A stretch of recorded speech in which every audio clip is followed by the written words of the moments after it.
We already have complaints about new slide compression technique used. So it's 12, and I think we should start.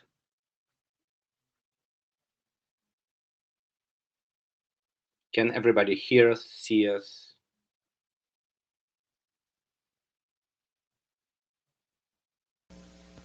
Yes, I can hear. I will hear you, yes, Thank fine. you. So welcome everybody to IETF111 Routing Working Group meeting, first meeting. We'll have another meeting tomorrow, and we are happy to see you as always. So Ingjan and myself, and let's start with share status update. Not well. If you're unfamiliar with terms not well, please go read all the BCPs and RFCs in here. Everything you disclose to IETF becomes property at IETF. Please be aware of IETF rules. We've got a routing working group specific IPR disclosure process. We call IPR twice, once before working group adoption, once before working group last call. Unless we receive all the responses from all authors and contributors, documents won't progress. Please be aware. To repeat our charter here, and we've been using it really successfully. You'll see a lot of interesting stuff with IETF. We facilitate process of innovation. We propose home to some proposals that could potentially go into other working group or progress in routing working group, or perhaps develop a both.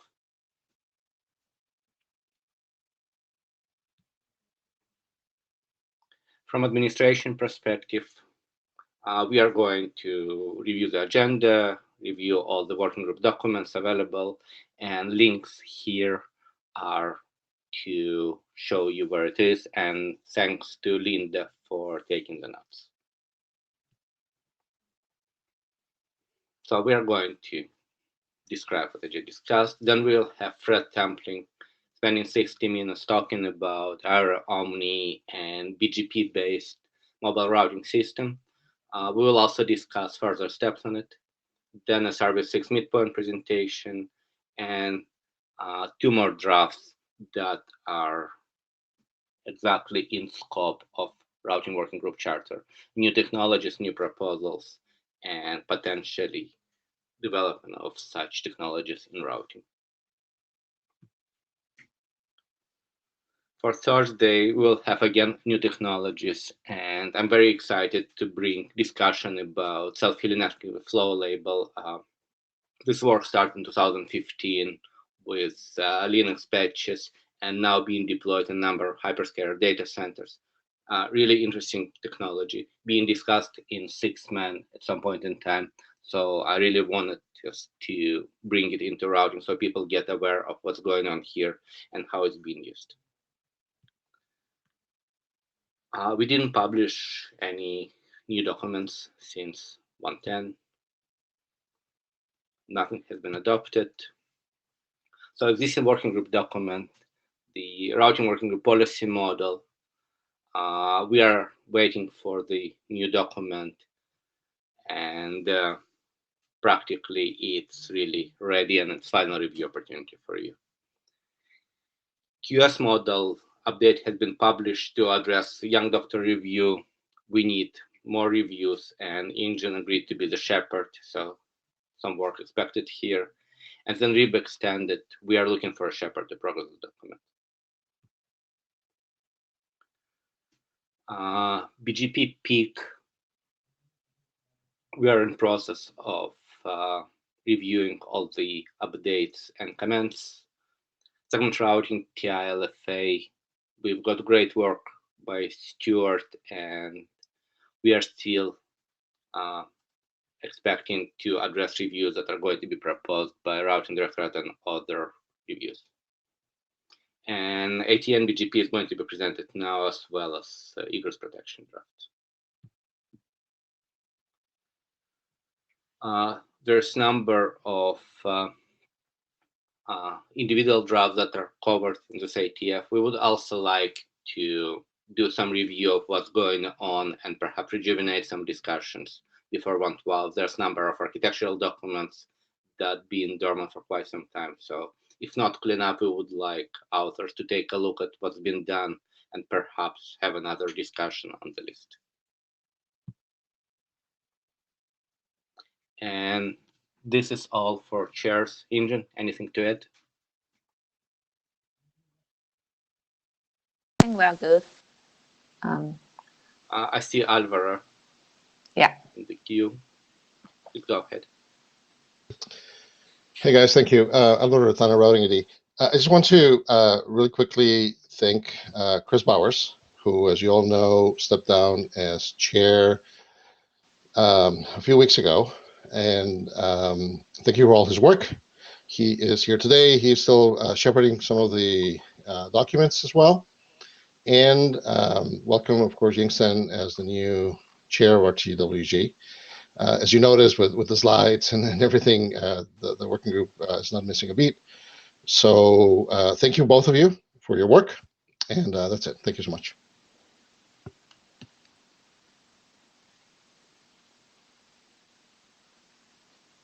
I feel ashamed I didn't do it myself. Chris, thank you so much. It has been a pleasure working with you, and we'll absolutely continue working together. And Ingen, you're no stranger to this work, so a bit late, but welcome, and thank you for stepping up. Yeah. I'm honored to get this opportunity to serve the community. So if there is anything Jeff and I can help, or you see anything that we can do better, just let us know. Thank you. Okay, now it's time to move to presentations.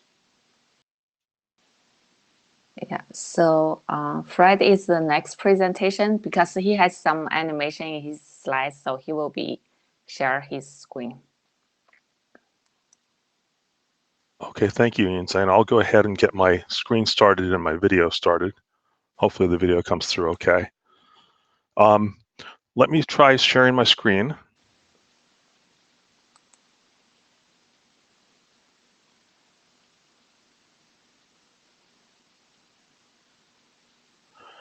Okay, so far so good. Is the screen share now visible? Yes, it is. Yeah, good to go. Thank you. So today I'm going to be talking about 3 documents that are interrelated but separate documents. I'm going to be talking about a simple BGP-based routing service for the Aeronautical Telecommunications Network, and I'll also be talking about AERO and OMNI, and we'll get further into those in the next charts. So the first document, a simple BGP-based mobile routing system for the Aeronautical Telecommunications Network, is a document working group item of the ART Routing Working Group. It is a BGP-based spanning tree overlay, actually, configured over one or more internetworking segments based on a non-broadcast multiple access or NBMA interface model, and it uses IPv6 unique local addresses for navigating the spanning tree. The autonomous system border routers of each segment are in a hub and spokes arrangement with peering between the adjacent segments hubs. The IETF Routing Working Group has had this as a working group item since August 30th, 2018, and it has been coordinated with the International Civil Aviation Organization Aeronautical Telecommunications Network. And this work, we believe, is ready for IETF Routing Working Group last call. The next document, known as Automatic Extended Route Optimization, provides route optimization extensions that can establish shortcuts over the spanning tree I referred to earlier to avoid strict spanning tree paths. It provides for mobility, multi-link, multi-hop support based on an agile hub and spokes arrangement of clients associated with proxy servers. You see a pointer to the document there, and we believe the work is now ready for IETF adoption. And then finally, transmission of IP packets over overlay multi-link network interfaces, or OMNI interfaces. The OMNI interface is a single NBMA network interface that is exposed to the IP layer and offers a fixed 9 KB MTU to the IP layer. However, it's configured as an overlay over potentially multiple underlying physical or virtual interfaces that may have heterogeneous MTUs that may be different sized than 9 KB. Within the interface, a sublayer known as the OMNI adaptation layer provides a minimum mid-layer encapsulation that maps the IP layer to the underlying interfaces. And again, this pointer to the document, and we believe the work is ready for IETF adoption. So how does this look like in a typical deployment scenario? So here we have AERO and OMNI in a single internetwork case where we have clients that are represented by these airplanes, as you see around the periphery, that connect to access network subnetworks via one or more data links. You see that some of the clients have just a single data link, others have multiple. The subnetworks then connect to the inner network through devices known as proxy servers that are at the subnetwork edges, and they can act as either IPv6 routers or IPv6 neighbor discovery proxies. And then internal to the inner network, we have bridges, our nodes that establish the spanning tree over one or more inner networks, and again use an IPv6 unique local addresses in the OMNI adaptation layer as an encapsulation sublayer that sees the spanning tree as a layer 2 service, the same as a bridge campus LAN would do. So in other words, the original IP packets generated by clients or nodes on their downstream attached networks would travel over this spanning tree as a single IP hop, even though there's multiple hops going on at a layer below IP, which is where I say this is a L2 service. So in the bigger picture view, we might have arbitrarily many internetwork segments joined as a non-broadcast multiple access link. We would do a form of segment routing over the concatenated internetworks using the OAL forwarding service. Some examples of internetworking segments could include the IPv4 public internet, the IPv6 public internet, corporate enterprise networks, cellular operator networks, aviation networks, and many other examples. Now, note on this that we show the clients here in these figures as connecting only to single subnetworks or internetworks.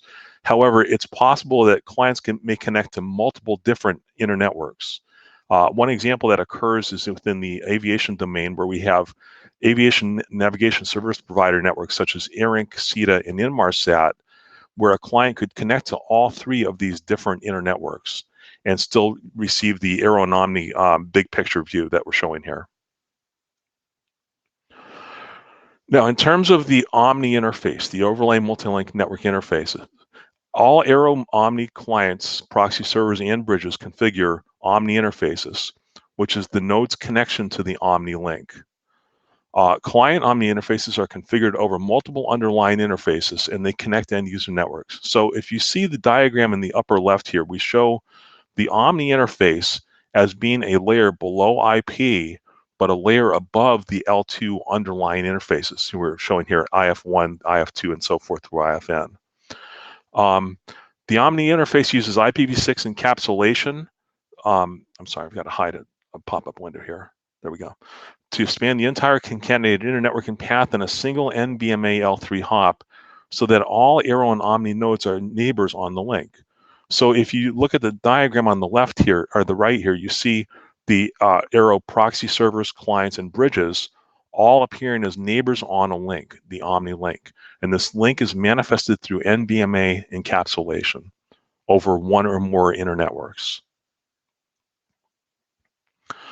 Now, in terms of AERO OMNI client underlying interfaces, there may be various different ways in which a client could connect to its first hop proxy server.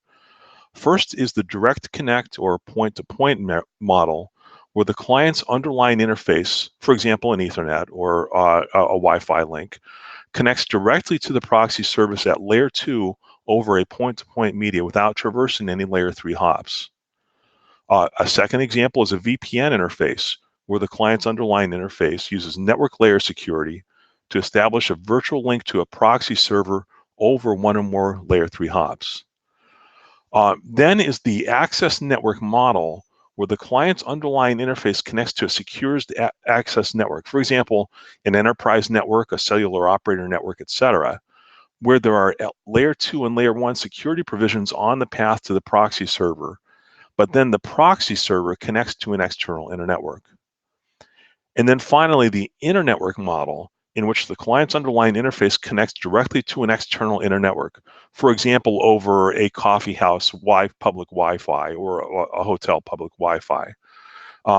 In this case, the proxy server may be one or more layer 3 hops away from the client's point of connection, and the client may also be located behind one or several network address translators. Now, clients may have diverse underlying interface types, which may connect to multiple distinct internetworks as opposed to all via the same internetwork. For example, an INET interface could connect to the public internet. An ANET interface could connect to a cellular operator network. A direct interface could connect to a dedicated enterprise network proxy server, and etc. And the client can utilize all of these underlying interfaces according to traffic selector attributes that we'll talk about later. So in terms of encapsulation and segment routing, the OMNI interface is going to insert mid-layer encapsulations between the IP layer and the underlying interfaces. And it's going to use minimal encapsulation with effective header and compression so that we don't have excessive encapsulation overhead. So if you look at the diagram on the upper left, you see that the network layer, which is where original IP packets come from, injects the packets into the OMNI interface, which is a virtual sublayer nexus that's configured over multiple underlying interfaces. It may apply OAL encapsulation, potentially fragmentation. It might include a UDP encapsulation if the packet needs to traverse a public internet. It then would include IP encapsulation, decapsulation, and layer 2 encapsulation, decapsulation for transmission over the underlying interfaces. Now, the OAL mid-layer segment routing is used as necessary to traverse the spanning tree over disjoint internetwork segments, as shown in the right-hand diagram. Here we have segments A, B, C, etc., where the bridges of each segment peer with one another, and we use segment routing to traverse the different segments between a source and destination. But then we also apply route optimization to avoid strict spanning tree paths whenever possible. Now, in terms of AERO and OMNI addressing, each client is going to be advertising an IP global unicast address, also known as a mobile network prefix or an MNP, to its downstream attached end user networks and or its onboard end system applications. So for example, 2001 DB812:/64 is an example of an IPv6 mobile network prefix based on an IPv6 global unicast address. So again, end user applications use mobile network prefix addresses as the source and destination addresses of the original IP packets they send. Now then, each AERO and OMNI node configures an IPv6 link local address for use in IPv6 neighbor discovery messaging. Clients configure a mobile network prefix link local address. So for example, for the mobile network prefix 2001 DB8:1:2, the MNPLLA is FE80 followed by a string of zeros, then ending with 2001 DB812. So you see that the global unique address prefix, the 2001 DB812, becomes the suffix of the link local address. That's what's known as the AERO address format. Proxies and servers and bridges instead configure an administrative link local address where the 32 least significant bits are configured according to the segment routing topology, node numbering, and subnetworking. For example, for the segment routing topology subnet 2001:1000/24, administrative LLAs within that subnet are assigned as FE80:2001:1001, 2001:1002, 2001:1003, etc. And that's the administrative link local addresses that are assigned to proxy servers and bridges. And then finally, each AERO and OMNI node configures an IPv6 unique local address, where clients, proxy servers, and bridges configure ULAs by concatenating the lower 64 bits of their link local addresses with the OMNI link 64-bit ULA prefix. So for example, if the ULA prefix for the OMNI link was FD00:0102:03:04:05:6, then the MNP LLA taken from the above MNP LLA is shown in that launch string we see that begins with FD00/128. And finally, clients, proxy servers, and bridges use ULAs as the OAL header source and destination address. By the way, it's not stated here specifically in the document, but the OLA header is simply an RFC 2473 IPv6 encapsulation header using IPv6 encapsulation. Then finally, AERO and OMNI proxy servers configure IPv4 and/or IPv6 anycast addresses to advertise the OMNI link reachability into access networks. That would allow potential clients that connect to the access networks to send network join IPv6 neighbor discovery messages with an anycast encapsulation destination address to discover the nearest proxy server for the desired OMNI link. So for IPv4, the anycast address that we'll be using is 192.88.99.1. This address was formerly reserved as the 64 relay anycast address, but that use has been deprecated. So what we'll be asking for is the IANA to reclaim that prefix for the use of AERO and OMNI. And then for IPv6, the anycast address is going to be based on the 64 expansion of 192.88.99.1. As you can see, that expansion is 2002:C058:6301, followed by the 64-bit mobile network prefix, followed by a 16-bit link suffix. That address would be broadcast into, well, not broadcast, propagated into the IPv6 routing system of the access network, and any prospective client that wanted to join the OMNI link could send control messages with an encapsulation header that includes that as the destination. And the IPv6 routing system will then convey the messages to the nearest proxy server. Now I want to talk about the ATN-BGP routing system. And again, this is the routing working group working document that we're looking for working group last call on. So in this model, we have the proxy servers are simply stub autonomous system border routers, and they peer with bridges as core autonomous system border routers. Bridges use BGP to peer with the bridges of different segments to create a ULA-based spanning tree, which you can see here in the green lines. So with the spanning tree, we have the secured spanning tree is configured over layer 2 security mechanisms using features such as IPsec or WireGuard. And then we also have the unsecured spanning tree in which there are no layer 2 security provisions. Now, the reason for this, which is not very well called out in these slides, but must be clearly understood, is that we will secure all control messages that traverse the spanning tree. Now, again, IPsec and WireGuard are used in the core network between proxy servers and bridges. In the client to proxy server arrangements, we'll use either the native L2 security features of an access network, or over public internetworks, we'll use HIP messages that provide HIP security so that the client can securely convey its control messages to the proxy server. And then once conveyed securely to the proxy server can convey it across the secured spanning tree to other infrastructure nodes, other bridges and proxy servers. So about the OMNI interface and the OMNI adaptation layer. So the OAL source is the node that configures an OMNI interface that admits an original IP packet. And again, the packets can be up to 9180 bytes, which is the OMNI interface MTU. The OAL source encapsulates the original IP packet in an IPv6 header with, again, ULA addresses. It includes a trailing checksum, and then fragments, if necessary, includes INET or access network headers to create carrier packets. And these carrier packets are guaranteed to be small enough to traverse all paths across all potential internetworking segments between the OAL source and the OAL destination. So again, the carrier packets traverse one or more internetworks to the OAL destination, which will securely reassemble, verify the checksum, then forward the original packet to the final destination.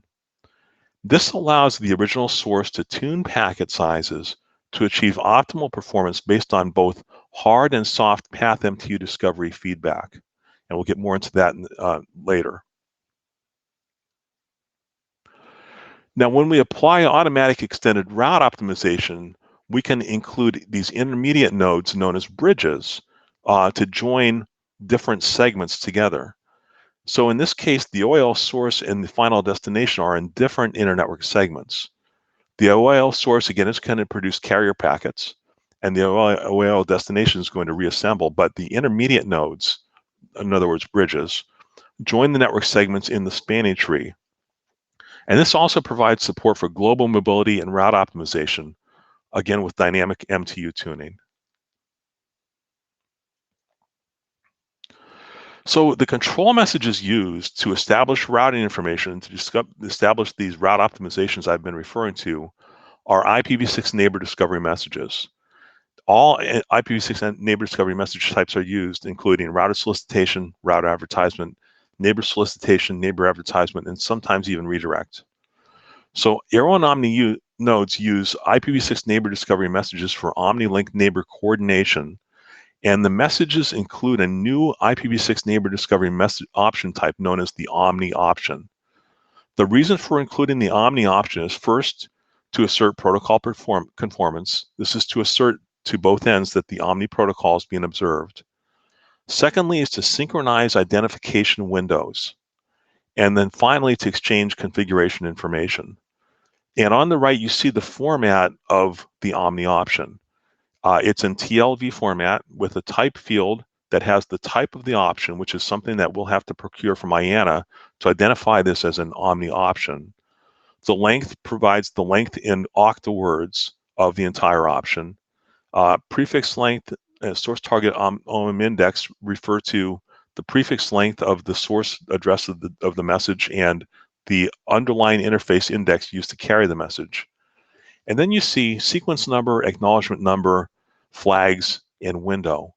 You may notice that these are copied exactly from the TCP header because they're used for exactly the same purpose, which is to establish a window of outstanding identification values. And without having this window, it would be impossible to detect spurious carrier packets that should be dropped. But once windows are synchronized, any spurious carrier packets that don't have an in-sequence in-window sequence number can be dropped. And then finally, the sub-options provide the configuration information. So when a client first joins the network, the clients and proxy servers exchange router solicitation and router advertisement messages either directly or via proxy middle box. So when a client sends an RS message to proxy server A with either all routers multicast or the administrative link local address of A as the destination, proxy server A assumes the router role and returns a unicast router advertisement message while injecting the client's mobile network prefix into the AERO OMNI routing system. This is the ATN-BGP routing system that we refer to into the working group document.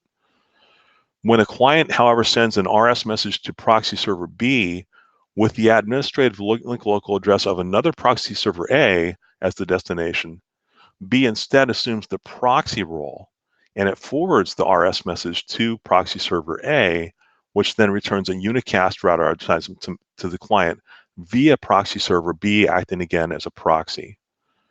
So then proxy server A becomes the hub, also known as the default router or mobility anchor point, in a hub and spokes arrangement with all other proxy servers B star as the spokes. And the client can later switch to a different hub by sending new router solicitation messages. So what this looks like in terms of a figure, here we have a client that connects through 3 underlying interfaces. Again, this is could be within a single internetwork or across multiple internetworks. The first proxy server that's coordinated with, which is shown in the lower portion of the diagram, becomes the hub proxy server. And again, it will act as an IPv6 router and a mobility anchor point. The remaining proxy servers are instead enlisted in proxy mode, where they forward a proxied version of the router solicitation message to the hub proxy server and act as proxies instead of routers. Now, this is very important because if any one of these proxy servers were to go down, for example, if the hub went down, the client can very quickly select another as the hub and select the remaining proxy servers as proxies to go to the new hub.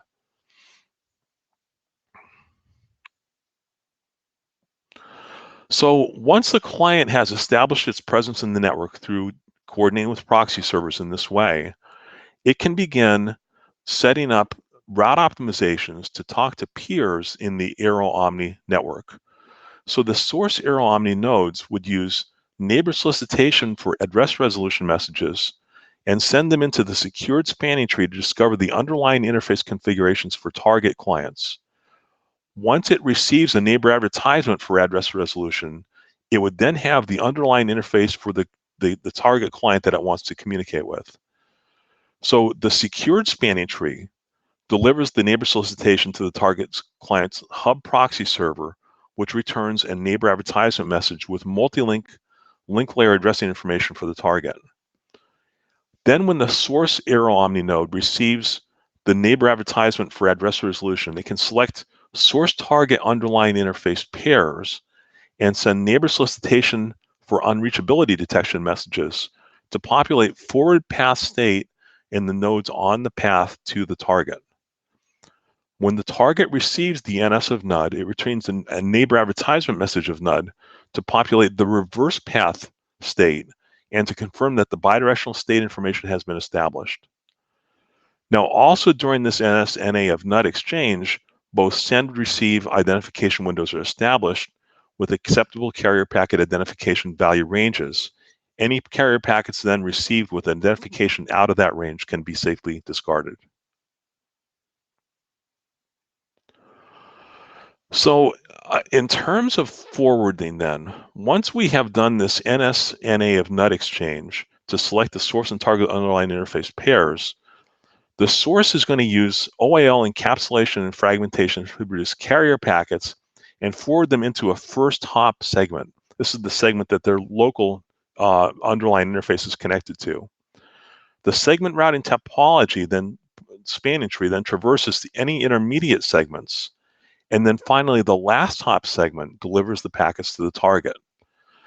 But forwarding can be based on either the OAL IPv6 addresses, IP address-based forwarding, or a completely new type of forwarding that we call multilink forwarding vectors that are indexed by multilink forwarding vector indexes. So let me now speak about the AERO OMNI multilink forwarding vectors. The OAL header again includes IPv6 UALA source destination addresses for traditional IPv6 based forwarding of carrier packets over strict spanning tree paths, but this may result in longer paths and more encapsulation overhead than are necessary. So therefore, AERO and OMNI introduce a new forwarding table that is known as the Multilink Forwarding Information Base, or the MFV. The Multilink Forwarding Information Base contains multilink forwarding vectors, and they are identified by unique 32-bit multilink forwarding vector indexes. So that when an OAL source sends an NS of NUD toward a target, it includes an OMNI option with a multilink forwarding parameters block to establish multilink forwarding vectors and reverse path B MFVIs in the AERO nodes, OMNI nodes along the path. When the target returns an NA of NUD towards the OAL source, the NA of NUD follows the reverse multilink forwarding vector path created by the NS and establishes forward path A MFVIs. Once we have the multilink forwarding vectors and the multilink forwarding vector indexes populated, then large portions of the OAL header and fragment header can be omitted, and an OAL compressed header can be included instead. And additionally, any unnecessary hops between the source and target can be skipped so that we can avoid strict spanning tree traversal and also provide an effective route optimization. So the multilink forwarding parameters block is essentially a blank slate that's included by the source that sends the neighbor solicitation message for neighbor unreachability detection. It's an OMNI option sub-option with type 3. It includes first hop segment and last hop segment parameters with associated forward mode type and segment routing topology codes. The first hop segment and last hop segment parameters include a client, UDP port, and internet address, a proxy server mobility service ID and internet address, and a bridge mobility service ID internet address. It also includes a list of up to 5 MFVIs established at each first hop segment, last hop segment path. And then finally, A and B indexes plus a 2-bit job code that tells the proxy servers and bridges in the path what the role of this NS or NA message is in establishing the MFVI state. So when an AERO OMNI node creates an MFV that records the OAL source and destination ULAs and records two 32-bit multilink forwarding vector indexes. One is a local A, which is for the forward path, and one is a local B, which is for the reverse path MFVI. And it also records any next hop A MFVIs or any previous hop B MFVIs. The local A, B MFVIs must be assured node local unique through the example, a 32-bit random number generation while testing for local uniqueness. But they need not be unique among other AERO OMNI nodes. So to be very clear, MFVIs are not IP addresses. They're not MPLS labels. They're not autonomous system numbers. They're not security parameter indexes or any of that type of thing that is typically seen in internet networking. They're simply unique local 32-bit integers that are node local unique scope. So when an AERO OMNI node processes an NS of NUD message, it creates an MFV, generates a local B MFVI while recording its information in the multilink forwarding parameters, and then forwards the NS of NUD to the next hop towards the target. And this forwarding is going to be done at a layer 2, by the way. It's not a layer 3, so that the TTL hop limit of the NS is not going to be decremented when it's forwarded. When the next hop AERO OMNI node receives the NS of NUD, it creates a multilink forwarding vector, caches the previous hop B value, and generates a local B MFVI and forwards as above. Then when finally the final hop AERO OMNI node receives the NS of NUD, it discovers the full map of the previous hop nodes along with the B values for all the previous hop nodes. So then finally, the final hop AERO OMNI node receives the NS of NUD and creates the multilink forwarding vector, assigns a unique local A MFVI, then generates a neighbor advertisement of NUD and returns it towards the original source by following the reverse chain of B MFVIs created through the NS of NUD. When a previous hop AERO OMNI node receives the NS of NUD, it locates the MFV based on the cached B MFVI, caches the next hop A MFVI, and assigns a unique local A MFVI. And then finally, when the first hop AERO OMNI node receives the NA of NUD, it discovers the full map of next hop nodes along with the A values for all hops on the path to the target. So I want to show, taking this very slowly, how this actually works. So what you see here are all the actors in this scheme. We have the first hop segment client, we have the first hop segment proxy server, the first hop segment bridge. And then we have the segment routing topology spanning tree that could span potentially many segments along the way to the final segment, which is known as the last hop segment. The last hop segment connects to the spanning tree by the last hop segment bridge, then the last hop segment proxy server, and finally the last hop segment client. So what would happen is that the first hop segment client would create a neighbor solicitation message for neighbor unreachability detection, include a multilink forwarding parameter block, and create a B local value, a B local MFVI value. It would then forward the neighbor solicitation message to its first hop segment proxy server, which would record the B of the previous hop as the B out value, and also create a unique local B in value. And the vector would point backwards towards the first hop segment client as the previous hop that sent the neighbor solicitation message. And then the first hop segment proxy server forwards the NS to the first hop segment bridge, which does the same thing. Records the BOUT value, records a pointer to the previous hop, and creates a BN value. The bridge then forwards the neighbor solicitation message into the spanning tree, where it will take strict spanning tree hops using IP address-based forwarding until it arrives at the last hop segment proxy bridge, which again creates a BOUT and a vector to the previous hop and a BN value. And that then forwards the neighbor solicitation message to the last hop segment proxy server, and then finally to the last hop segment client. Once the neighbor solicitation message has been received at the last hop segment client, all B values and all vectors that point in the reverse chain toward the original source have been established. So what happens next is that the last hop segment client will then create a neighbor advertisement message and create an A local value that again is a multi-link forwarding vector index, uniquely chosen. It's got to be unique within that local node. Forward the neighbor advertisement message according to the B path and the reverse path, with each node in the path again creating its A local value and a pointer to the next hop node until the neighbor advertisement message traverses the spanning tree and returns to the first hop segment, where the bridge, proxy server, and finally the first hop segment client record their A values.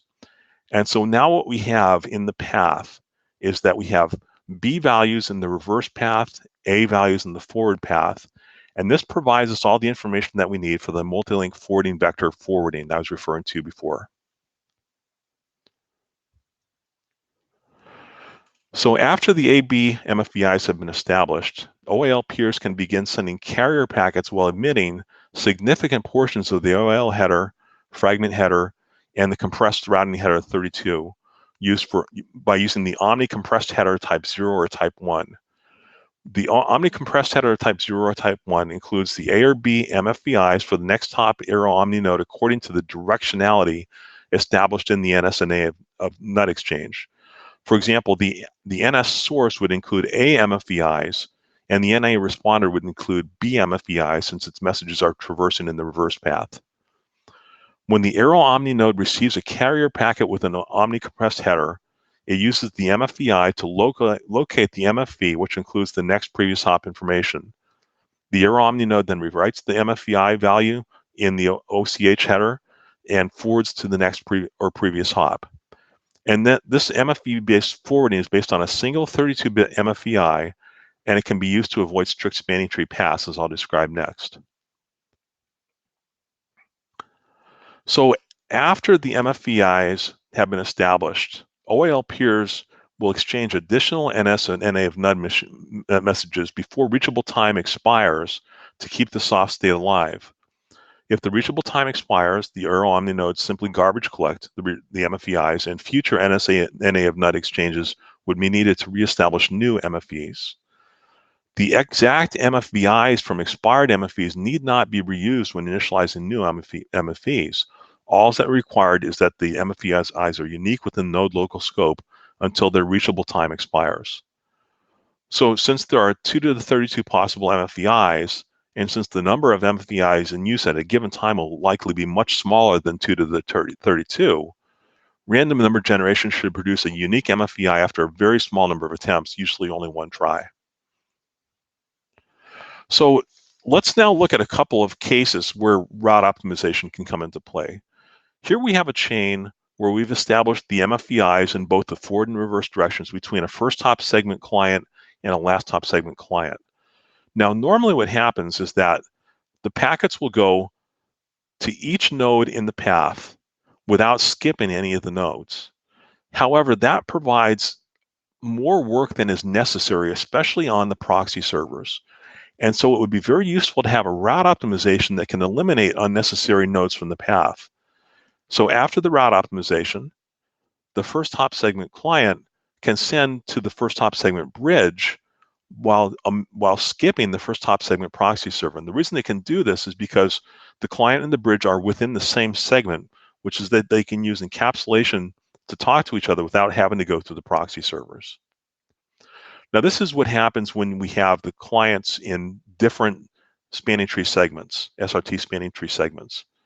If the clients happen to be in the same segment routing topologies segment, then we can have a common bridge that's both the first hop segment and last hop segment bridge. Now, again, before route optimization, we would be going through proxy servers, but after route optimization, the first hop segment client can go to the first hop segment, last hop segment bridge to the last hop segment client without going through proxy servers. And then finally, after client-to-client route optimization, we can have the first hop segment client speaking directly to the last hop segment client without involving any infrastructure elements, neither proxy servers nor bridges. Now, NAT traversal issues. When the source and target client underlying interfaces connect to an open internet network, there's a very good chance that it may be located behind one or more network address translators. Each client naturally establishes NAT mappings when it performs an RA exchange with its first hop proxy server, but these mappings generally are not viable for client exchanges with other AERO OMNI nodes, since the other AERO OMNI nodes would not be using the same encapsulation source address and destination addresses as for the proxy server. So when AERO OMNI route optimization is applied, the route optimization peer nodes must perform NS-NA NUD and bubble exchanges to establish NAT mappings for itself in the NATs on the path to the client. And these NAT traversal procedures are one and the same as what appears in RFCs 4380 and RFC 6081.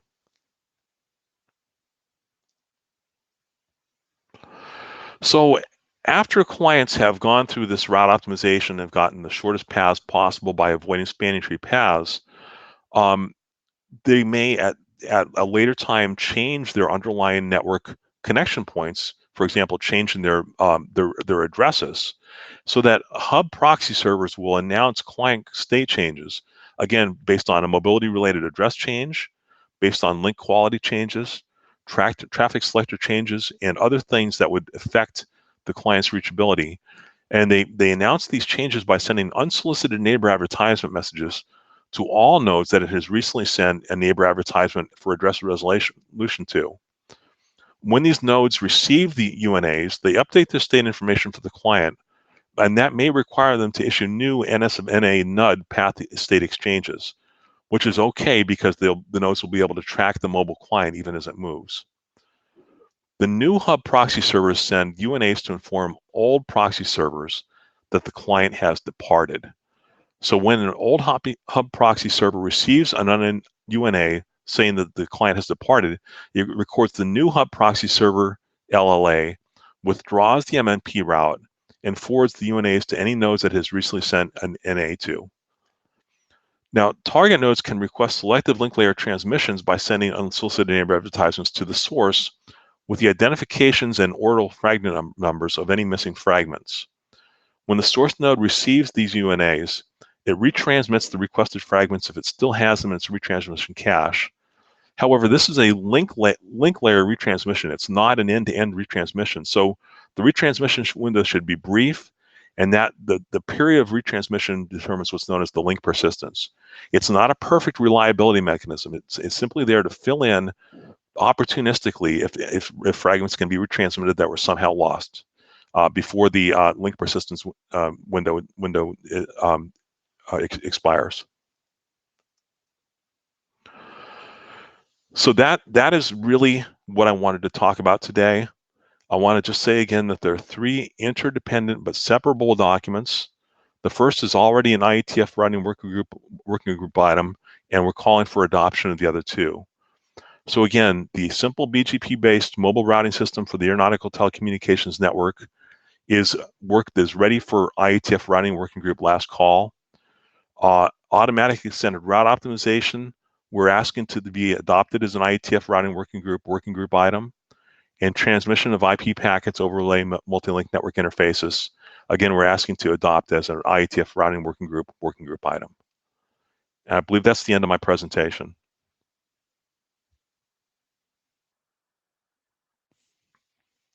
Fred, thank you for presenting and really comprehensive overview of the solution. And we would like to open for questions.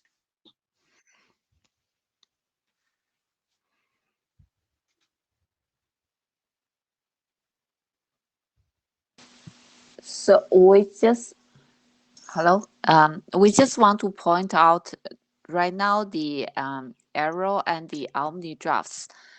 They were discussed in 6.1 and now they are under ISE, the independent stream.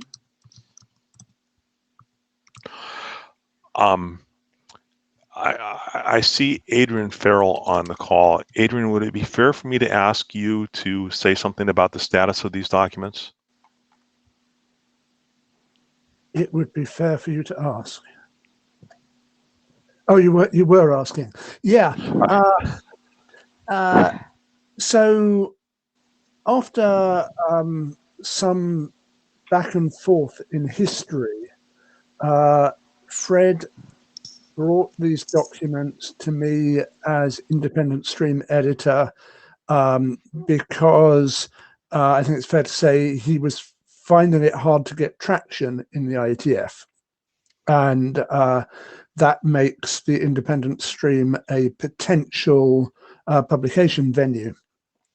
After a certain amount of work and polishing and more discussion, this time round it looks like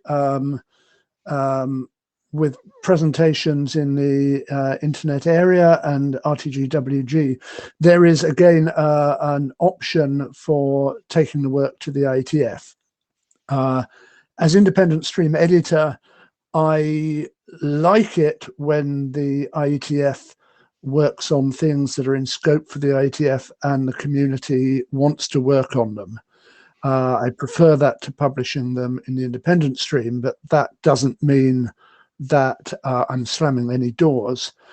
The documents at the moment are flagged as being in the independent stream, and that's purely just because that's how they are in the data tracker. I could turn off that flag at any time, and certainly if a working group shows that it wants to talk about it, not necessarily adopt yet, but at least talk about the work, then that would be the appropriate thing to do. I hope that's clear. Thank you, Adrian.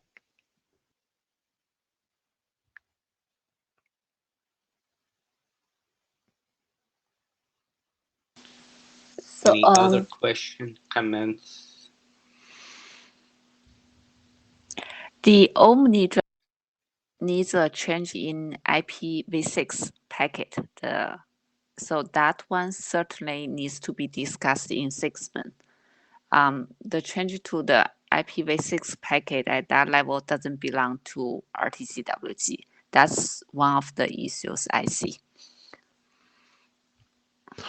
When you say changes to the IPv6 packet, are you referring to the new OMNI option? Is that the piece that you're asking about? Yeah.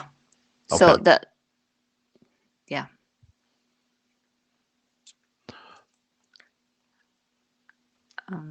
More from a kind of process perspective, those are large documents, and in order to progress them in routing, we really need to see willingness of working group to participate in discussion, looking into it, and at least from what I gather from people here on the meeting,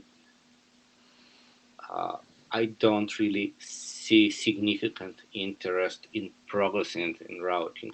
Obviously, we will poll mailing list because not everybody who is participating in routing is here. But practically, interest of people to work on it would be pre-requirement to progress document in RTGWG. That's what I see now, at least.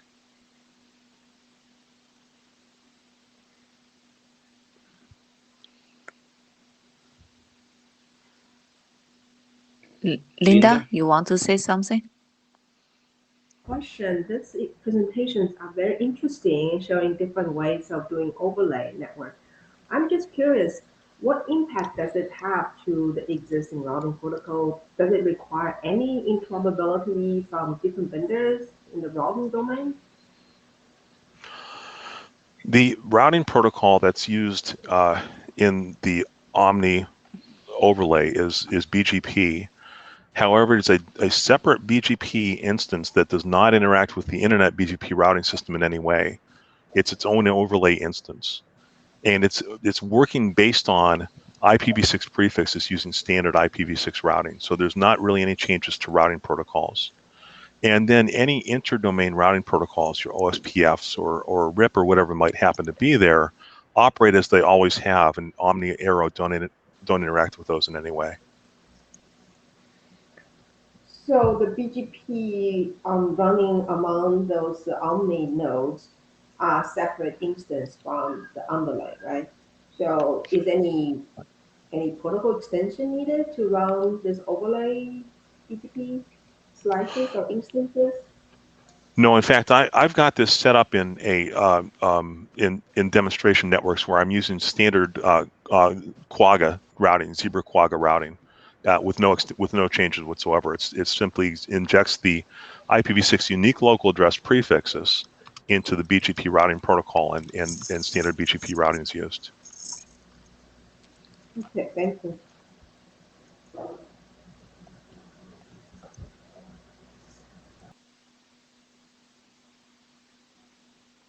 So since there's no more questions, I think we'll take it to the list and discuss it among participants in routing working group, as well as probably with Adrian, and we'll take it from there. Thank you, Fred, again. Thank you for the time.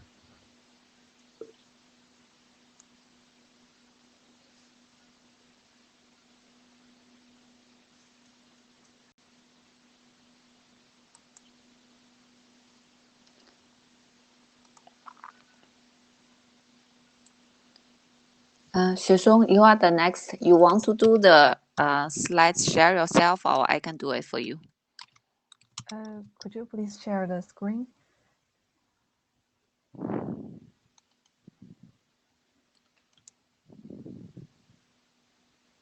Thank you. Thank you. This is Xueshong, and from Huawei, I will introduce our work about IPv6 midpoint protection. Next slide, please. Actually, we have introduced this work in RTG for several times, so I think most of people will be familiar with this work. I won't go to details about the motivations and goals again. Basically, this document introduces IPv6 midpoint protection mechanisms. When an IPv6 endpoint fails, an IPv6 proxy forwarding node can replace the segment of the failed endpoint to the next segment to provide local protection for the endpoint. And next slide, please.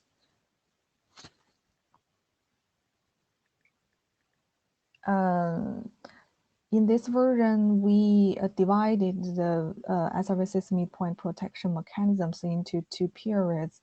In the first period, before IGP convergence, the repair node finds that the neighbor has failed, and the neighbor is an endpoint.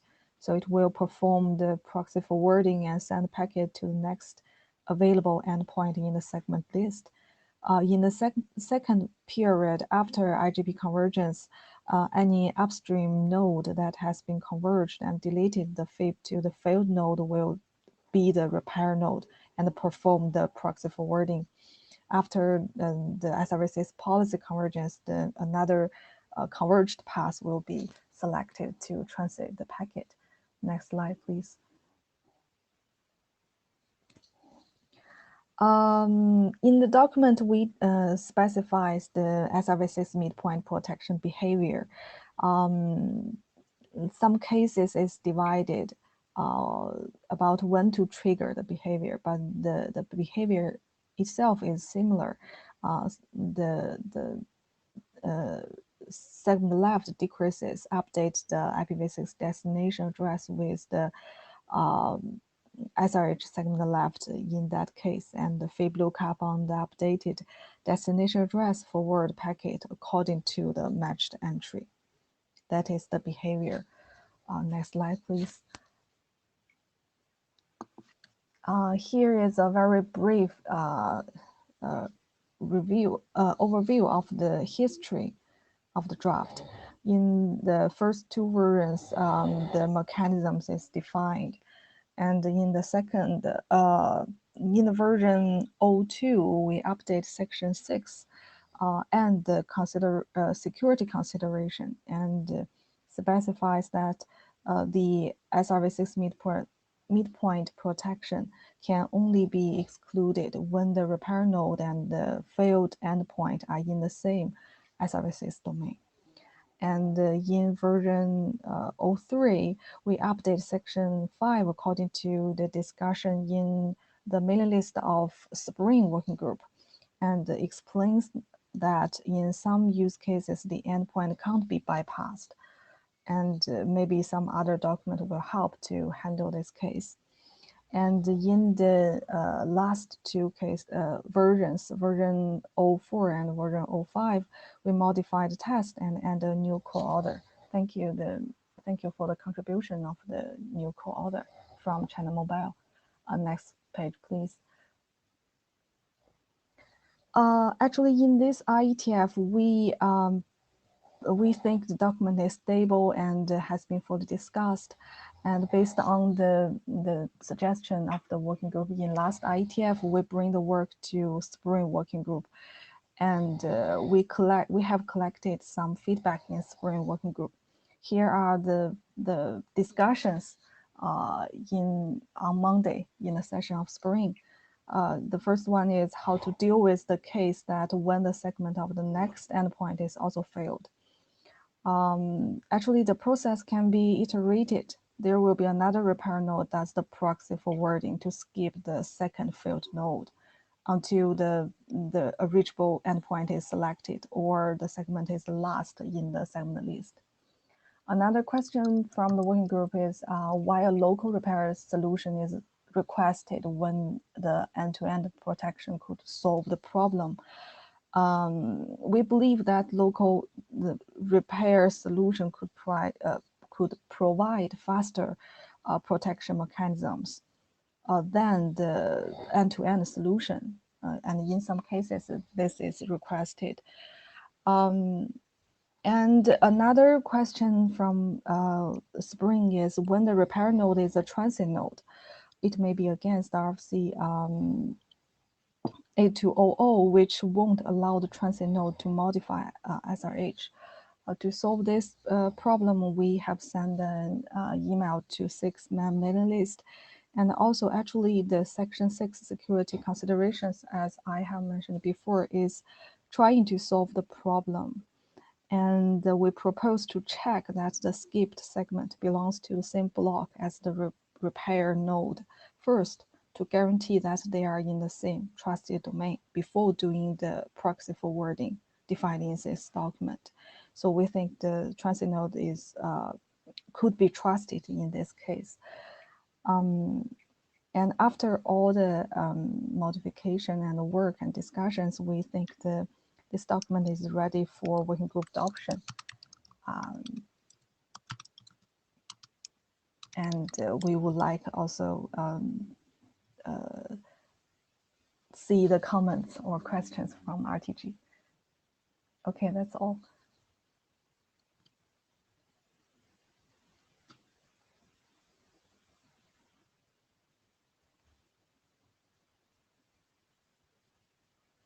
Keaton, go ahead.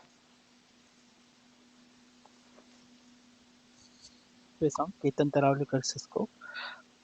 What's the dependency of this draft against the proxy forwarding draft for midpoint protection? These two documents are independent. The other document is about the IGP extensions to make some upstream nodes to do the proxy forwarding. But this document is defining the behavior of proxy forwarding in SRv6. So these are two independent documents.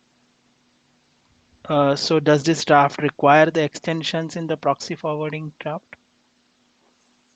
Not Because really, but the presentation talked about proxy forwarding, and the co-authors seem to be the same.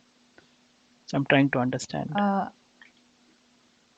I understand you think that because it is mentioned that proxy forwarding in both documents, but actually the contents of and scope of these two documents are totally different. The first document you mentioned is to actually advertise the capability of some nodes that could do the proxy forwarding. But this document defines the how to do the proxy forwarding. So with the first document, it will help to make this document work. But without that, it still work. This is independent work. Okay, a follow-up, quick follow-up. So is this draft kind of equivalent to the Spring Working Group draft of SRT segment protection? Yes, kind of. That document solved the problem in SRMPS network, and this document defines the similar mechanisms in an SRv6 network. Okay. But I think the proxy forwarding proposal, so it would help if you could clarify these perhaps in the draft, because the same authors are saying that the version which is adopted is not good or okay, and there is a proposal for proxy forwarding based being a better mechanism.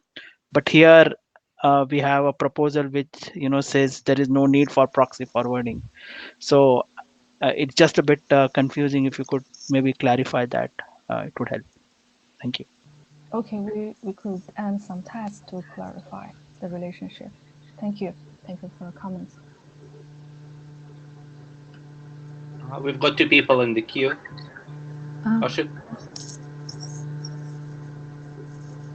Just getting ready for the next one. I don't have any questions. Maybe the next one. Yeah. So I think the one in the Spring Group is mostly focused on the SR MPLS, but this one is focused on SRv6. So that's the one. That's the major difference. But they're trying to solve the same problem, right? So yeah, the same problem but different domain. But that one focus on the SR MPLS, but this one focus on SRv6. okay, I think we can take it further on the list. Yeah, okay. But it would be good to clarify. This can be clarified because it's same co-authors on both. Yeah, you're right. Thank you. Yeah, and it's still up to chairs, and we are in discussion with Spring chairs where to keep fast convergence documents, how to progress them together, because, I mean, from formally, it doesn't make sense to keep a SRv6 in one place while in PLS another, while talking about same technology, right? So I agree with Kate's comments. It really needs to be clearly specified in documents about interdependency, but practically it's on our side to talk with Spring shares, potentially with Alvaro and Martin, and see how we progress further.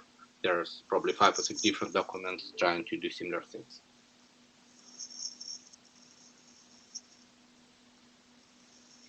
So Jeff, if I understand this right, we still supposed to wait for the results of the discussion to yeah. So independently of yes, independently of where we decide to keep the documents, please do progress on enhancing them, making them better, technically more readable, and so forth. So IETF work doesn't stop. It's more from the organization perspective, how we progress at this routing area. Yeah. Also, Xuesong, please make sure you send an email to discuss in the working group about this draft, the header part. Yes, I have sent an email to Sixman. I think Spring is also CC'd. Last time I will also CC RTGWG. Yeah. Okay, that would be good. Thank you. because the problem of the working group discussion has lasted for several meetings, last one and the one before last one. So we think this is not the reason to just stop the progress of this document. If people think the document is reasonable and this document has already been discussed in spring already, I think no matter which working group it should belong, we can consider to adopt the document if we think the mechanisms is reasonable and the comments from people have already been addressed. So what do you think? Because the working group discussion, the home of the document has already been discussed for several times.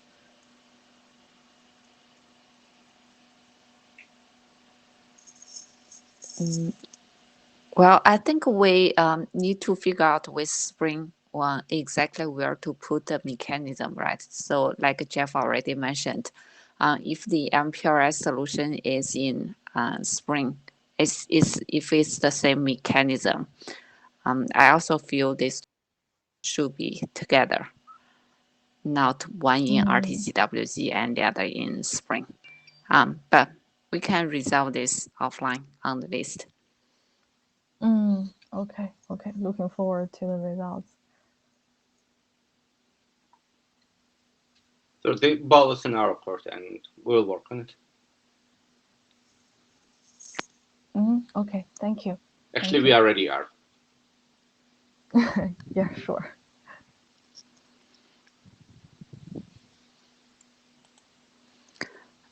So if no more questions, we go to the next presenter.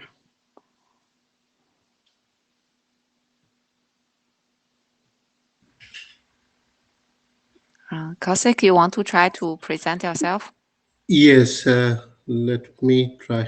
Yeah. Yeah, I grant you the. Cool. Good. Can you see my slide? Yes. Okay, thank you. Go ahead. Okay.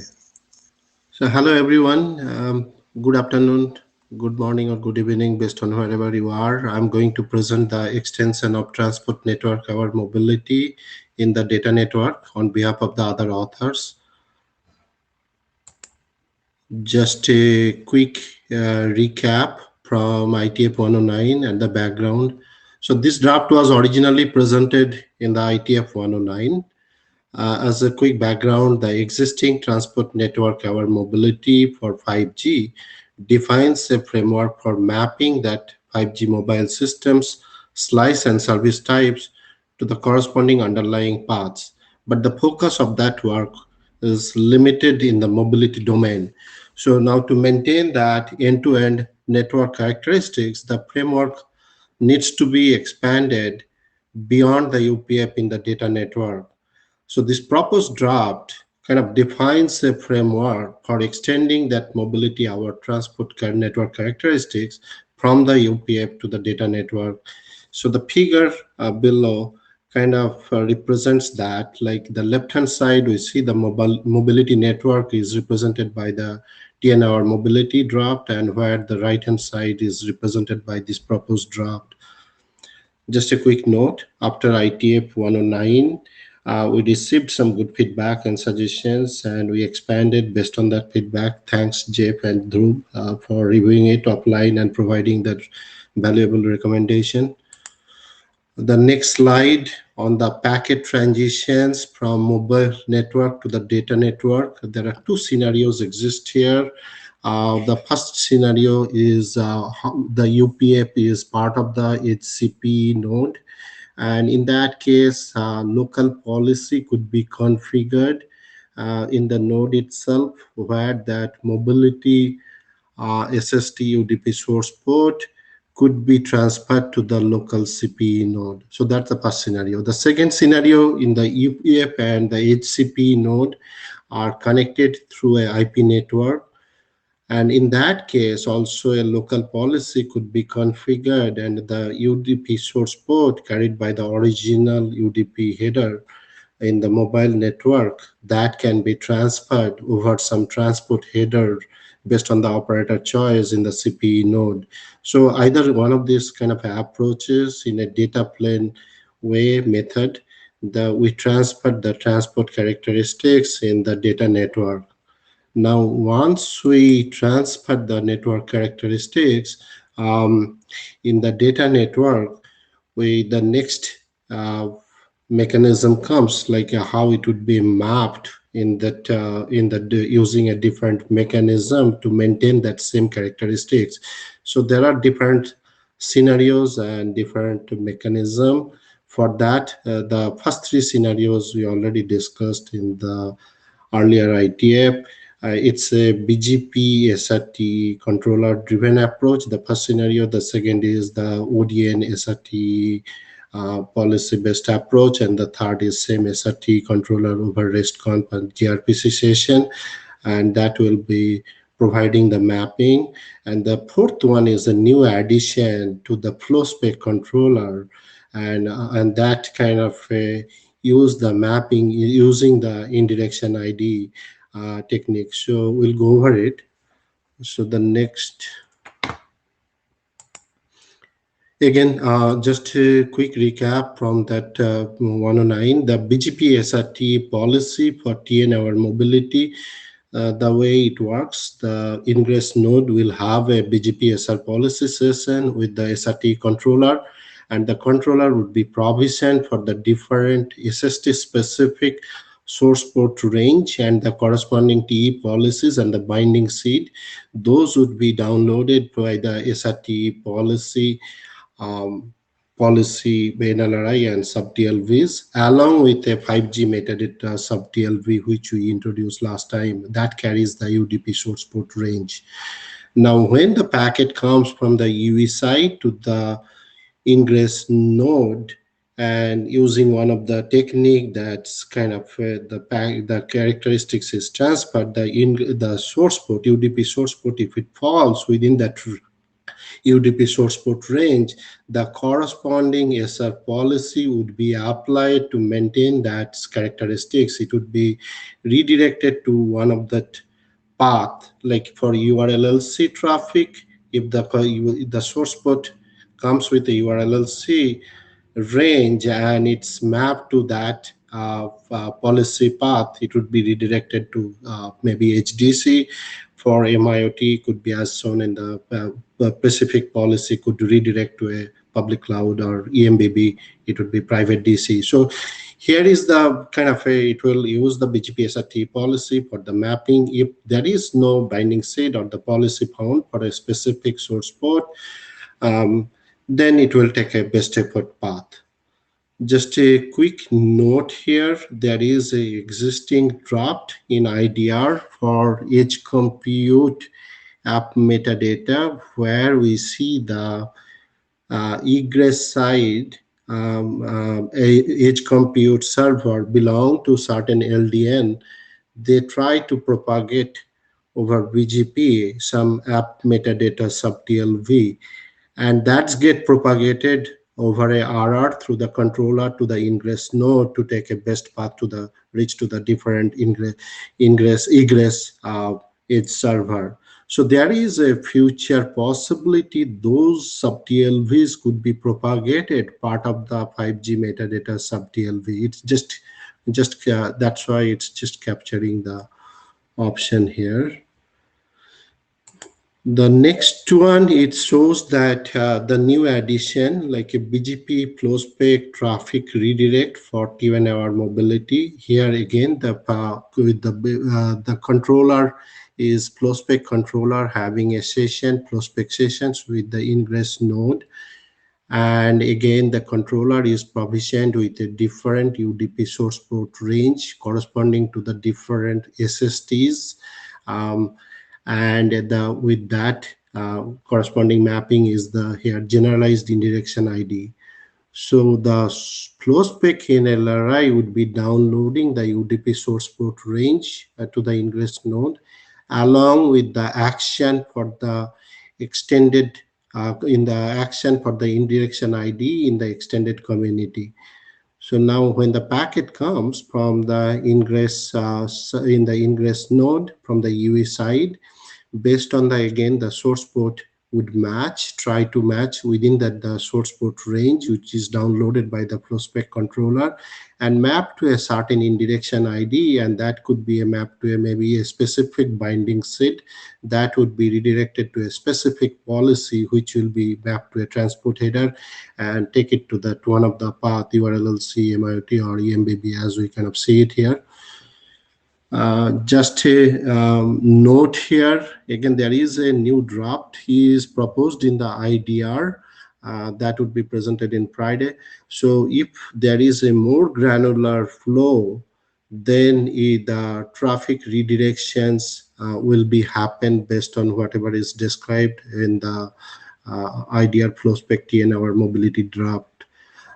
So here we are covering that specific SST range, and it's kind of as long as the UDP source port belongs to that certain range, like it would be redirected based on the flow spec. So it's kind of in a way it gives our operator good choices among all the methods kind of there. The way you try to map in the ingress node, either flow spec or BGP SRT policy, or SRT ODN driven approach, or even the gRPC netconf with a SRT controller. So I'm not going all the approaches because it's kind of those are there is no change on those from the previous presentations.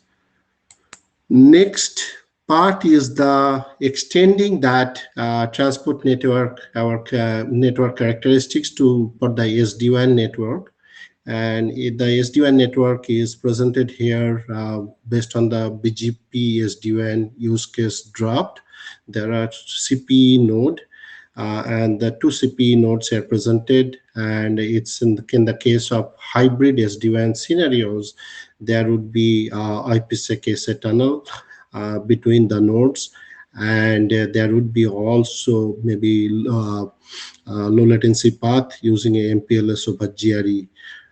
This is a hybrid SD-WAN scenarios. The endpoints are kind of auto-discovered using the RR controller. And in the enterprise 5G use case, if you see that CUE could be kind of traffic could be landing into that CPE node. Here, the DMM draft is expanded to cover the security characteristics under each SST. So the sub-range is allocated under each SST to have the security characteristics. So when that kind of a UE traffic comes to the SD-WAN CP edge node, that's based on the security characteristics, it's given a priority. It would be mapped to a certain IPsec SA tunnel between the branch-to-branch communication, because in the SD-WAN deployment, the security takes a priority, and generally they have the IPsec tunnels. If we see any traffic coming from the UE side, and let's say URLLC traffic without any security characteristics, then if we have a path for, let's say, MPLS over GRE path, that could be redirected over that path. So that's how it will map over a SD-WAN network.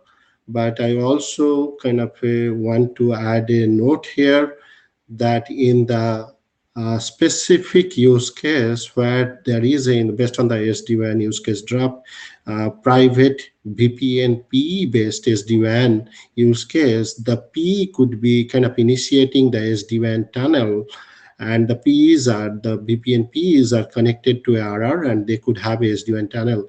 And in that case, like again, besides that connections to the RR controller, the ingress P node could have a connections to that SRT controller. And in that case, that mechanism we saw, the previous mechanism would be applied on top of that security header. We would be applying a SRT mechanism. So that is covered in the draft as well as in the backup slide. So I'm kind of skipping that part for the limited time. And the next slide is basically as a next step, we would be looking for 5G metadata sub TLV, which is defined that IANA code for the type field. comments we have addressed from IETF109. At this point, kind of request for workgroup adoption, and we'll continue to update based on the feedback. Another quick note I forgot to mention in that in the slide that for the BGP SRPC ODN based integrations, there are new metric types are used. For the metric types are used for the EMBB, URLLC, and MIOT. So that's need to be expanded in the PSEP side. So once the document is adopted, we can plan for expanding those metric type in the PSEP. So that's all pretty much I have, and I can, if you have questions, I can try to address here. There have been a number of questions on the chat. Edward, would you want to read them aloud? I'm not sure that it may be my problem. I have not understood on slide 6 why it's about UDP source port, because okay, if it's UDP, why not TCP? If it's a subscriber or traffic identification, why it's not TID from GDP? Maybe I just don't know properly 5G. Okay, so basically, Edward, like if you see there is a, let me go back to this. So if you look into this, there is a existing draft in the DMM, and that's basically trying to define the different slice and service types, like for the MIOT and EMBB and URLLC, and that's kind of allocated. There is a table there if you look into the draft. So that allocates a different UDP source port range for different SSTs, and from when the traffic generally, and that's how they kind of try to maintain that specific using that UDP source port range to maintain the characteristics in the mobile network. They understand it's for MIOT or it kind of a EMBB or URLLC. Now that range is basically carried over UDP source port, and that's basically dictates the network characteristics what is maintained in the mobile network. So now that's what we are trying to carry in the data network to maintain. That's the only informations you can bring it pretty much from the GTP side or the mobile side of the network to in the data network to maintain kind of a end-to-end UE network characteristics. So that's why we are not kind of adding any extra field. It is whatever it is coming and whatever it is defined based on the IETF DMM draft, and that's what we are kind of extending and kind of trying to maintain the same characteristics. But this draft looks like from IETF, probably because it's related to base station. Probably it should be on 3GPP side. Probably it should be some draft, or do they have acceptance from 3GPP? Because you're asking effectively special functionality from BNG, from base node, from eNode B. But it's 3GPP stuff. It's not IETF. No, so the drop is accepted. Let me go back to the previous slide. So the drop is accepted in the DMM. So only information it's carrying. I wish, that we had that the SST range, but the only information is carrying is that in the UDP header.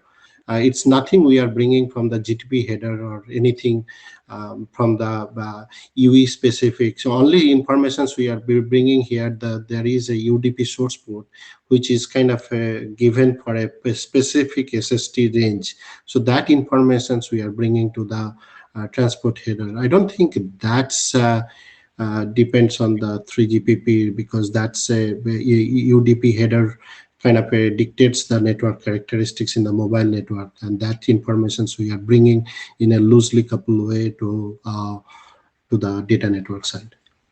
Okay. I would advise you to send an email to the working group mailing list to discuss in more details, and we've got G next in the line. Okay. G?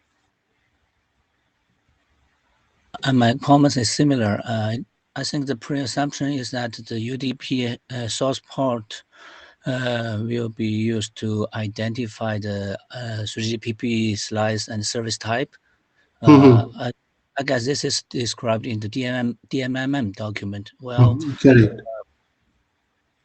Perhaps the 3GPP, is there any opinion from the 3GPP side to use what kind of which fields in the package to map to the service and slice or service types? Is there any feedback?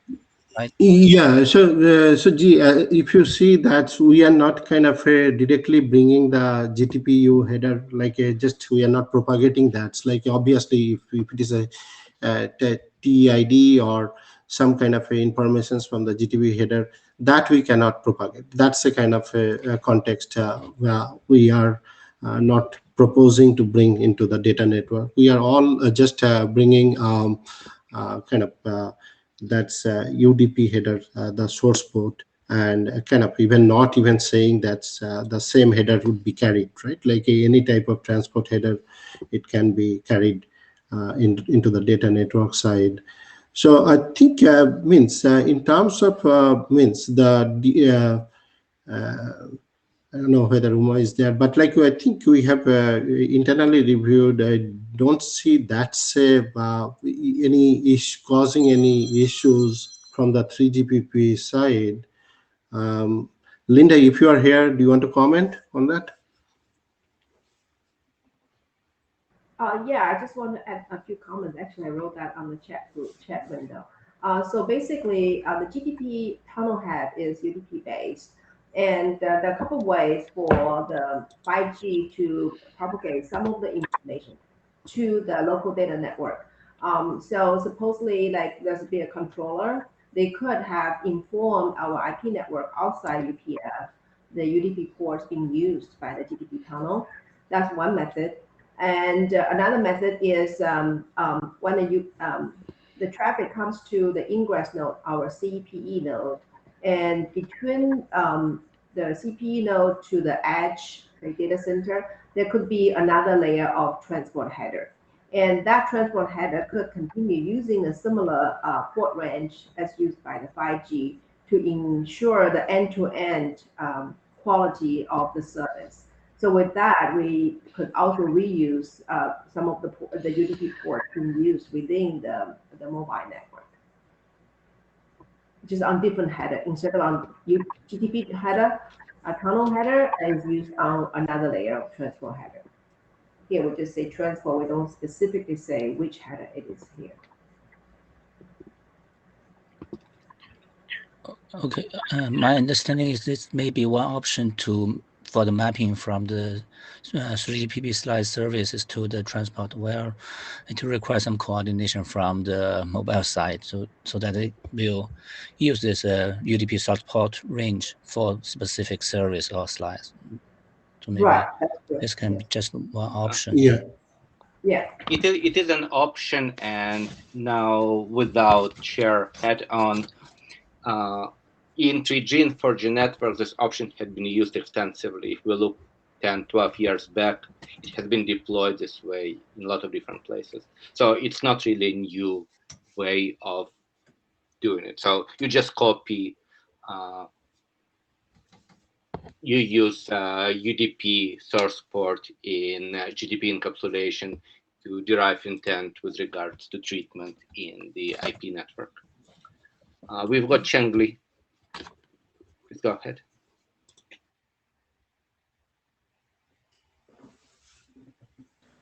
The first one is, does the work define a set of mapping between the mobile network to the, I'll say, data network resources, right?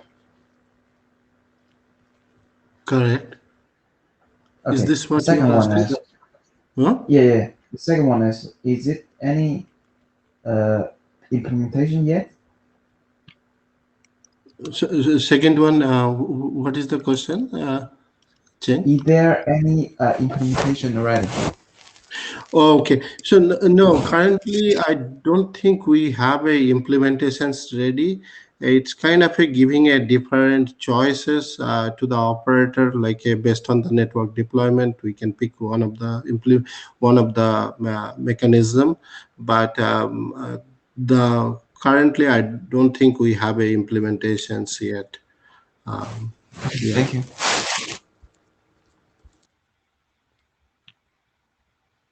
And AC?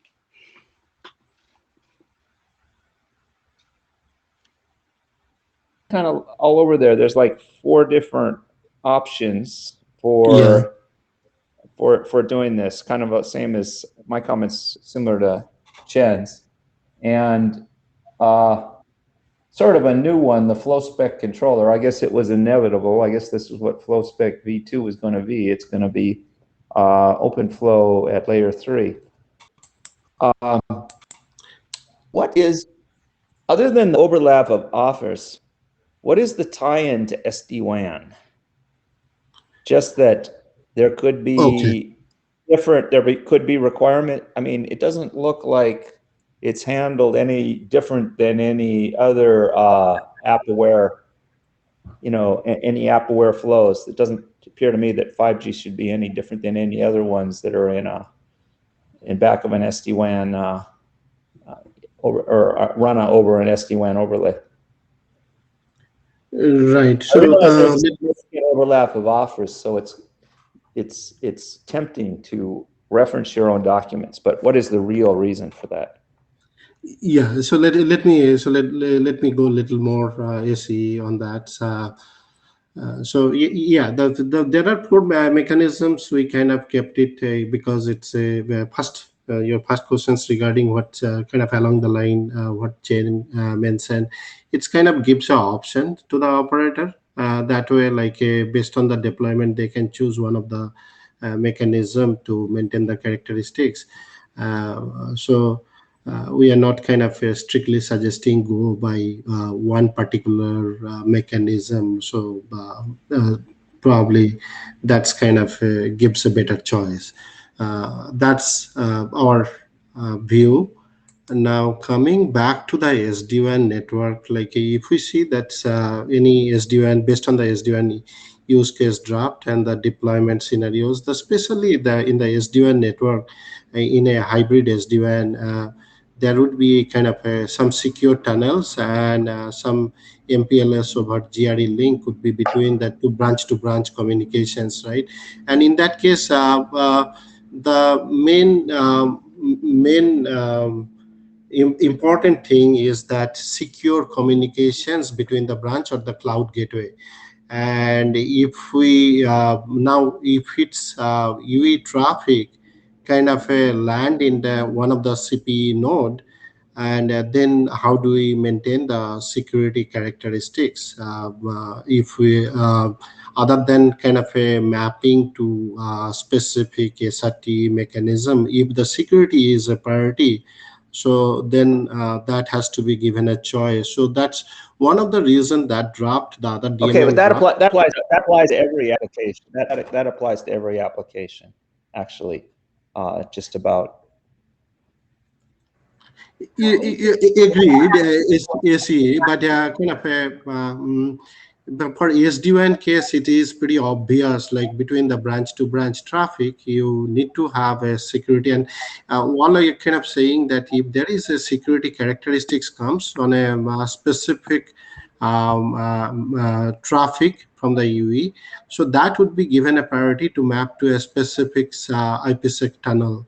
Otherwise, it could be mapped to a any URLLC traffic. And in this case, this is basically if you see the SD-WAN deployment, there's some cases there are really CE node kind of there are 2 sets of deployment scenarios. One is the hybrid SD-WAN.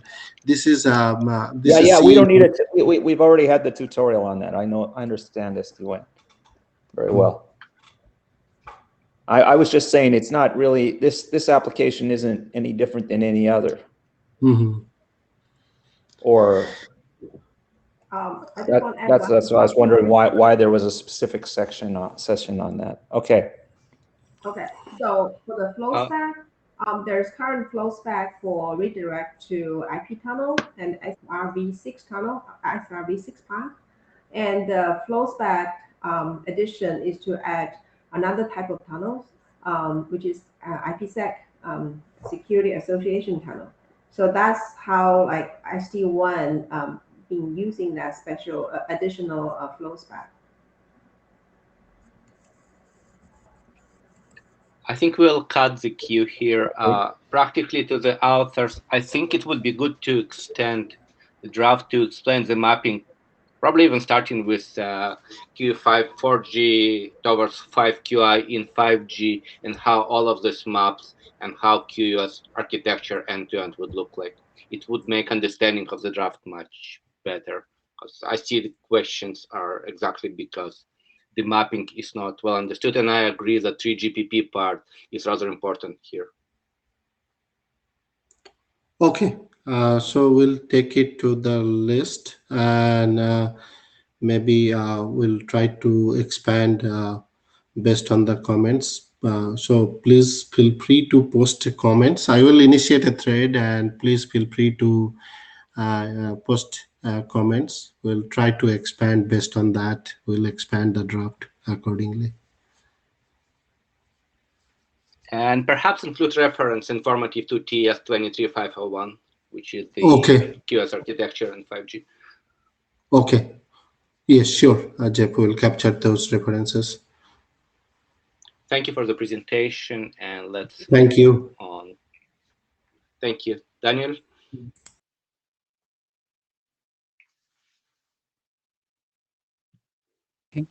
And because just actually a tiny update of my slides, so I'd like to share my screen by myself. Absolutely, go ahead. Okay.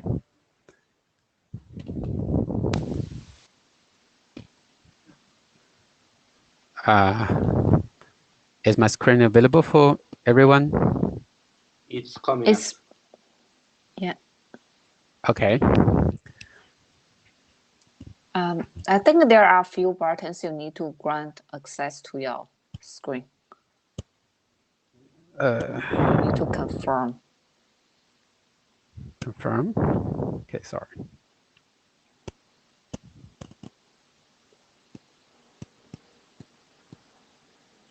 Oh, sorry.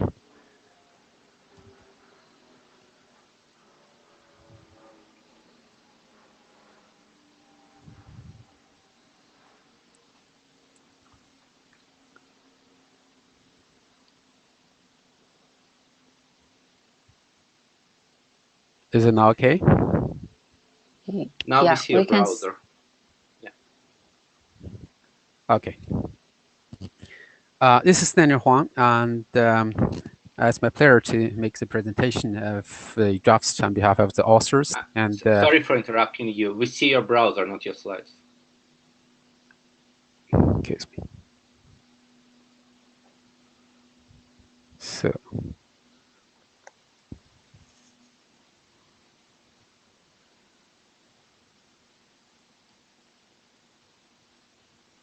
I'm trying to figure out what's.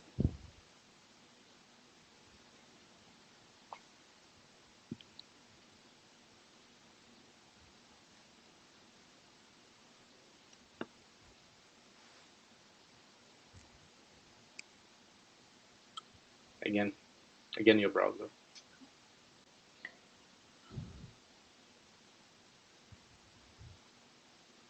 I'll try again.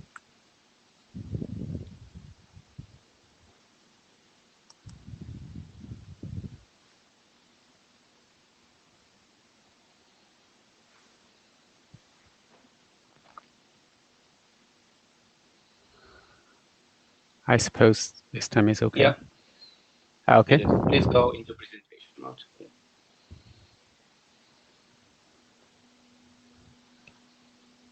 Okay.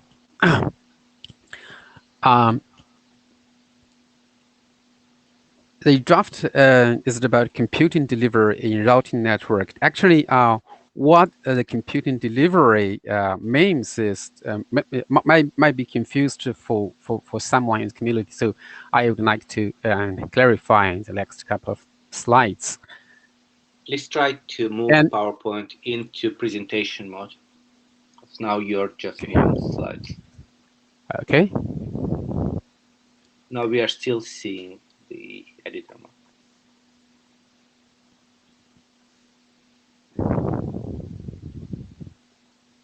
I'm in the full screen mode.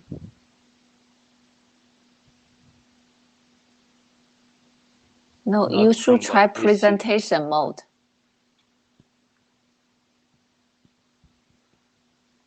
Click the arrow button, the orange arrow button at the bottom.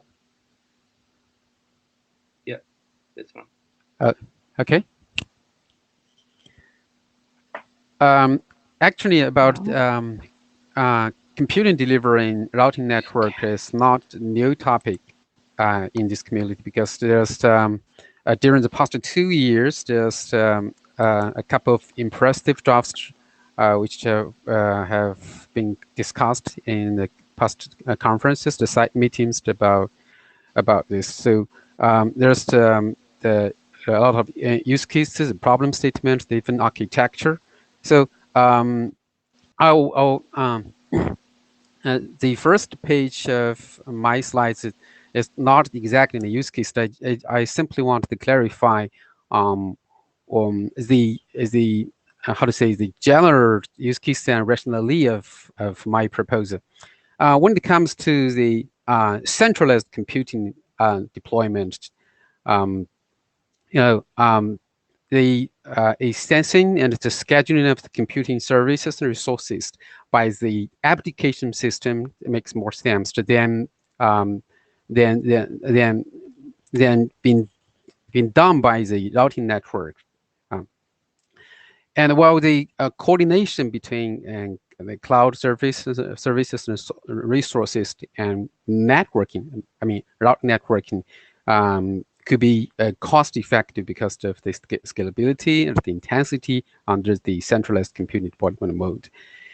And so, as far as the centralized computing deployment, the use case stays perfectly within the computing unaware routing architecture as the routing mechanism right now works.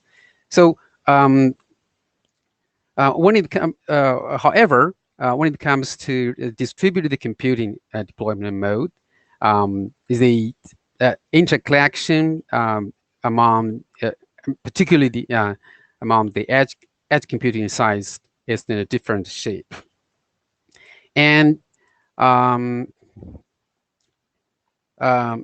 as in the use case drops that I've mentioned, illustrate there's a strong motivation to coordinate the computing services and resources among the distributed nodes, and then make them as to the kind of the virtualized the computing pool to bring benefits to a lot of applications and services and use cases. So that's the comparison between the two computing deployment modes. That's why we proposed a new framework about computing delivery and the routing network.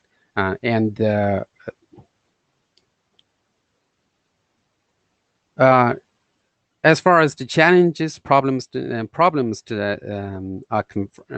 concerned, because the routing is actually an inherently addressing system in terms of networking topology, and decoupled from the applications in the cloud.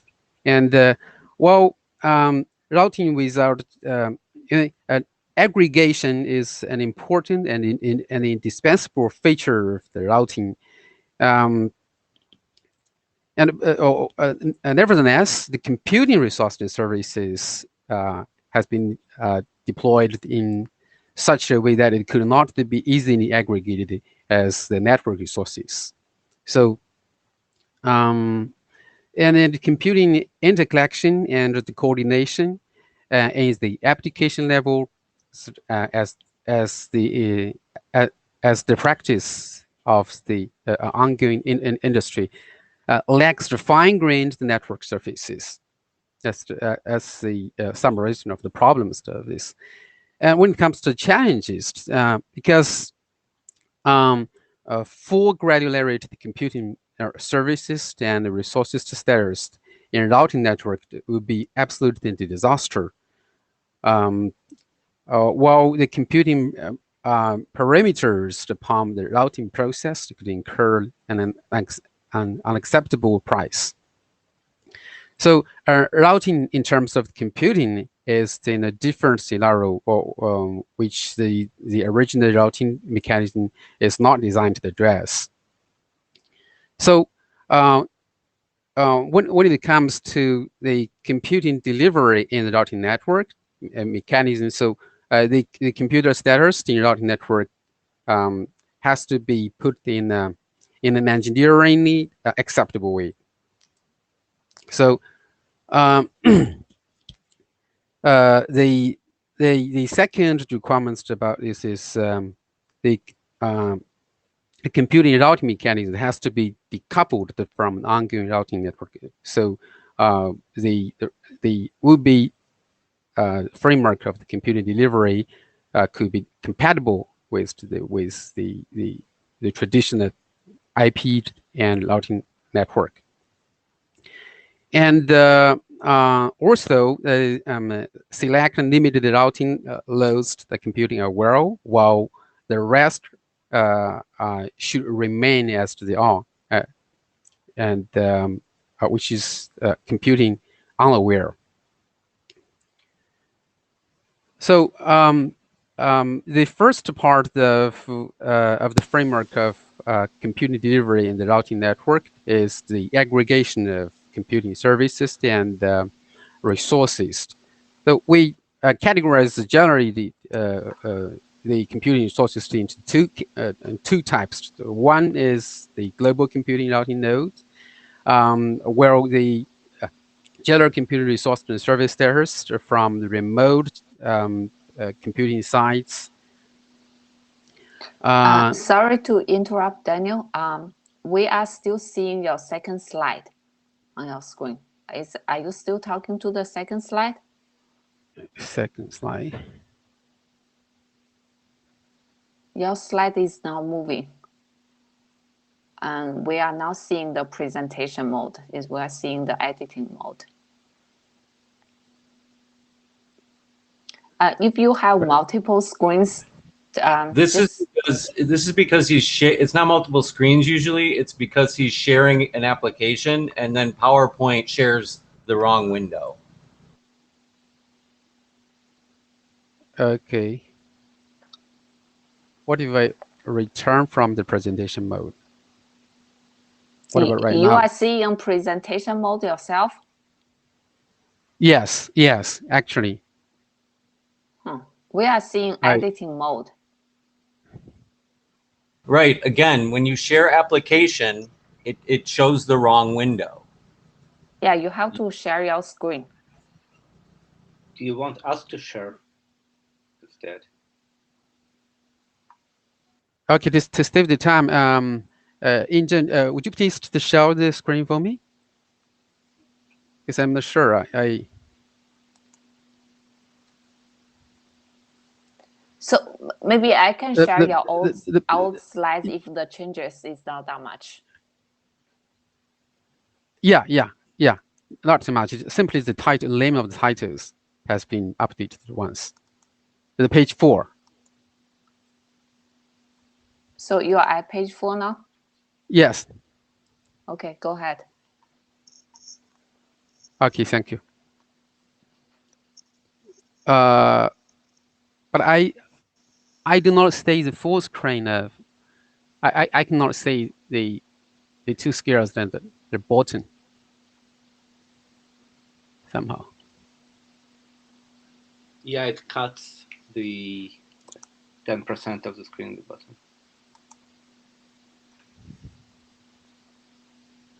See the gray bar near the top to the left of the presentation. Click on the toggle zoom button.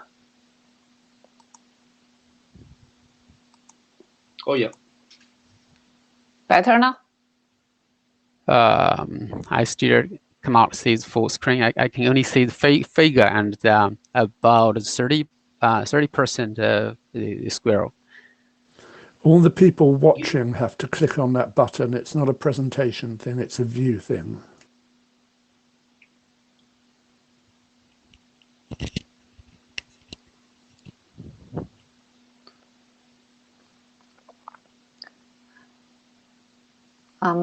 For me, I can see the picture and the two text box. I see the box where I see the picture slide very well when Engine presented aggregation. Yeah, so everybody has to click on toggle zoom. Okay, actually I can scroll down by myself. Sorry. Okay. May I continue? Yeah, go ahead. Yes, please. Yeah. Okay. Sorry.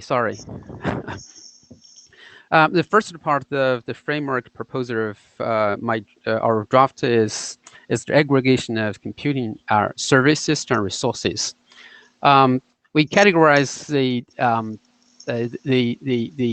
routing node into two types. The first one is we would like to call it the global computing routing node. Well, the general computing resource and service status from the remote computing sites will be maintained. And well, the global computing status is categorized to be as comparatively stable as possible, such as the overall GPU and CPU occupation rate and the computing services types that are available in the specific computing sites.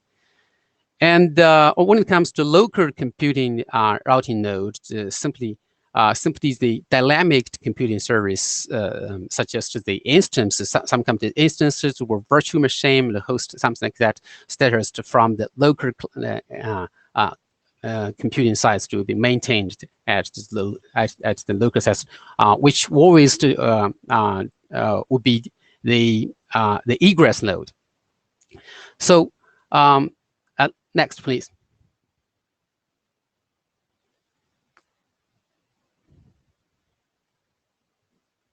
Okay. The second part of the proposal is about the what you call the two-segment routing forwarding, according to the two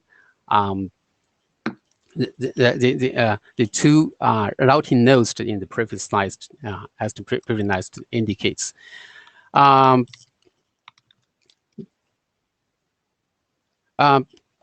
The first segment, we call it the global computing routing segment. Actually, it's simply from ingress to egress, such as illustrated in this figure.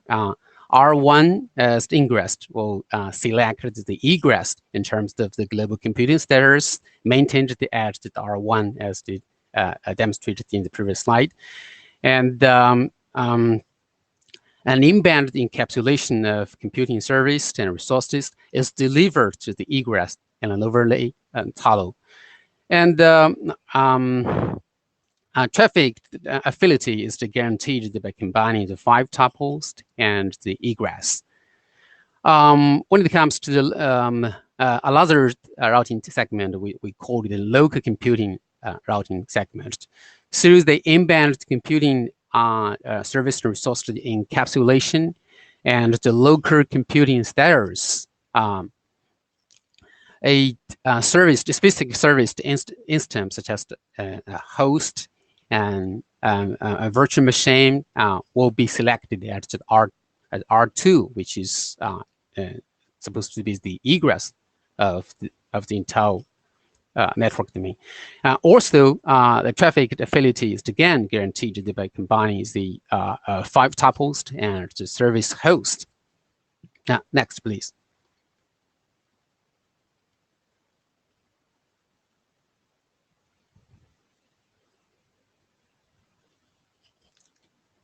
Okay. This is the workflow about the computing service resources aggregation.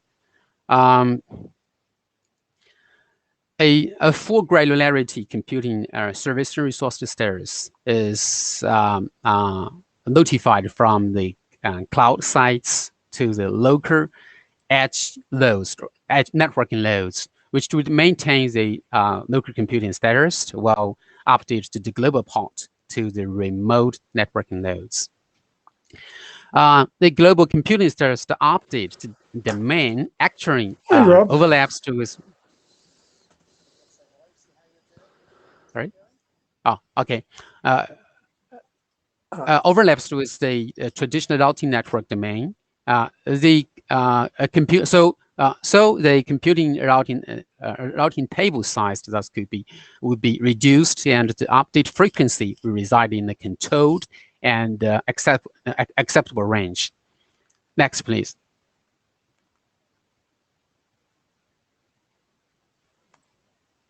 Please try to finish with a minute or two. We are over time. Okay. Okay. Thank you. When it comes to control plane and data plane, we have three general options. One, global computing status declected. The maintains the controller, which delivers the routing policy from ingress to egress. Well, local computing status should be better maintained that the egress locally. As far as to the distributed control plane, global computing status only is to propagate among edge loads by routing protocol, while local computing status could be notified through ways beyond the routing protocols. The hybrid actually is the combination of the two control mode. Next, please.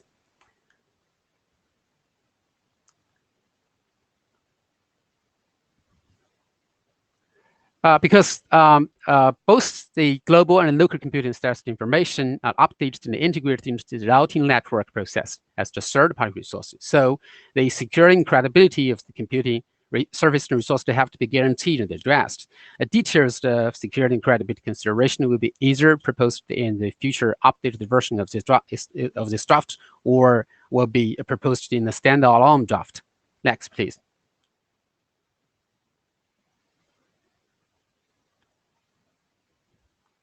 And a trial test based on our prototype system is ongoing and in good progress. And the result will be synced with the group as soon as possible. That's all of my presentation. Thanks very much for your time.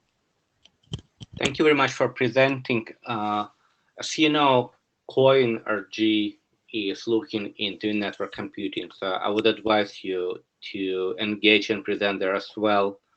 And thank you for the presentation. And to our esteemed attendees, we hope to see you tomorrow, second meeting. Thanks, everyone. Thank you. Thank you.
Hey, we did really well, and I still feel ashamed not remembering that it's the first time you're the co-chair, not the second.